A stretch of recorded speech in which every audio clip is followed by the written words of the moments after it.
एक माँ की सच्ची कहानी। एक रात सोनू बाबू अपनी पत्नी के साथ शादी की पार्टी से अपने घर लौट रहे थे। रात ज़्यादा होने की वजह से कोई सवारी गाड़ी नहीं मिल रही थी। सोनू बाबू का घर मुश्किल से 2 किलोमीटर की दूरी पर भरतपुर के एक पहाड़ी गांव में था। मुसीबत थी कि महीना सावन का था और ऊपर से जोरों से बारिश हो रही थी और उन्हें अपने घर पहुंचना भी ज़रूरी था। अंततः दोनों पति पत्नी ने पैदल ही घर जाने का निश्चय किया। मोबाइल की टॉर्च की मध्यम सी रोशनी में वे दोनों आगे बढ़ने लगे। वे अभी आधी दूर ही गए थे कि जोर से बिजली चमकी और बिजली की रोशनी में एक औरत का साया दिखा जो ठीक उनके सामने खड़ी थी। इस सुनसान सी सड़क पर रात के अंधेरे में अकेली औरत को देखकर उन्हें डर लगा और मन में तरह तरह के विचार आने लगे कि कहीं ये कोई खैर जो भी हो देखा जाएगा।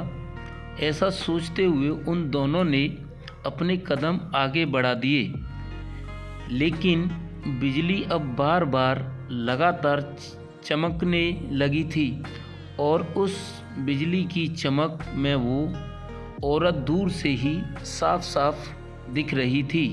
वो औरत उन्हें रोकने का इशारा कर रही थी। उसे देखकर सोनू बाबू की पत्नी की तो हालत खराब हो रही थी, लेकिन सोनू बाबू को अब लगने लगा कि ये औरत शायद कोई मुसीबत में है। इस सुनसान सी जगह पर रात के अंधेरे में अकेली औरत को देखकर उन्हें डर लगा। सोनू बाबू जब रुके तो वो औरत उनसे हाथ जोड़ते हुए बोली, भाई साहब प्लीज़ मेरी मदद कीजिए। तेज़ बारिश और पहाड़ी ढलान की वजह से मेरी गाड़ी का एक्सीडेंट हो गया है। मेरी गाड़ी इस पहाड़ी ढलान से नीचे गिर गई है। उससे मेरी 1 साल की मासूम बच्ची, प्लीज़ आप दोनों उसे बचा लीजिए। इतना कहते ही वो औरत आगे आगे चलने लगी और न चाहते हुए भी सोनू बाबू अपनी पत्नी के साथ उस अजनबी औरत के पीछे पीछे चलने लगे। लेकिन एक अनजाने भय से उन दोनों का दिल जोर जोर से धड़क भी रहा था। वैसे ही वे दोनों पहाड़ी से नीचे उस गाड़ी के पास गए तो देखा कि गाड़ी में एक प्यारी सी मासूम बच्ची रो रही है। सोनू बाबू ने बच्ची को गाड़ी से निकाला तो पाया कि बच्ची बिल्कुल ठीक है। सोनू बाबू ने उस बच्ची को अपनी पत्नी की गोद में दे दिया।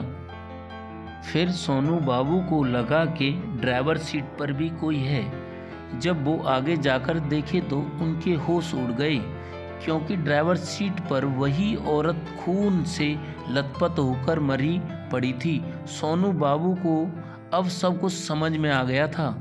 वे दोनों पति पत्नी बच्ची को अपने गोद में लेकर अपने घर की तरफ आगे बढ़ गए। रास्ते में उनकी पत्नी ने पूछा, वो औरत कौन थी? फिर वो औरत दिखाई क्यों नहीं दी? कहीं वो कोई? सोनू बाबू बोले, वो एक माँ थी, मरकर भी अपने बच्चों के लिए तड़पती है। सोनू बाबू की ये कहानी सुनकर रेखा की आंखों से आंसू निकल गए। दोस्तों, ये हमारी कहानी कैसी लगी? अच्छी लगी है तो लाइक करें, कमेंट करें और हमारे चैनल को सब्सक्राइब करें।